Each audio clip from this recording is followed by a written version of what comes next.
The ultimate Christmas reunion. This is message 556 and day 23 in the New Year Resolution Challenge. And this message is dedicated to Dr. Rob Gilbert because today's message is my favorite Christmas story he tells. Godspeed, Dr. Gilbert, reading the 240 essays before the 30th and getting the grades turned in. Many years ago at a church in Brookline, Massachusetts, a few days before Christmas, for some reason, some of the plaster started falling off the wall, and it was an eyesore. The minister and his wife tried to figure out what to do, and then the wife remembered that there was this huge tapestry that was still in the basement from when they arrived. Well, they took the tapestry out, and it was the perfect solution to their problem. The night before Christmas Eve, the minister and his wife got up on these tall ladders and started nailing the tapestry to the wall covering the eyesore. And while they were doing that, an old woman walked into the church, and she excused herself because she missed the bus and it was freezing out. But while she was watching, she walked toward the front and asked the minister if a name was stitched into the lower right-hand corner.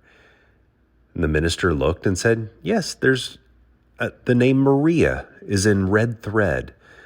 The woman started crying. She said, "I made that tapestry for my husband, who is a minister just like you, but we were living in Austria and the Nazis took him away to a concentration camp and killed him." And the minister and his wife were so heartbroken. They drove the old lady home and they invited her to the Christmas Eve service the next day. But Maria did not come.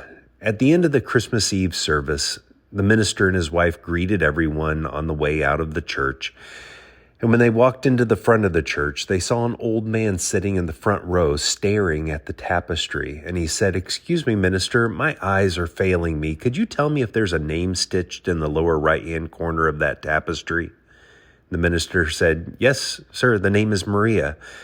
The man started crying, and he said, "My wife gave that to me before they took me and her to the concentration camps. And I know that they killed her." And the minister and his wife started sobbing too. And they said, "Sir, we have to visit one of our congregants who doesn't live far from here. Would you mind taking a Christmas Eve drive with us?" The man stood up. He said, "Well, I have nothing better to do." And the minister and his wife witnessed the greatest reunion in the history of the world. Merry Christmas.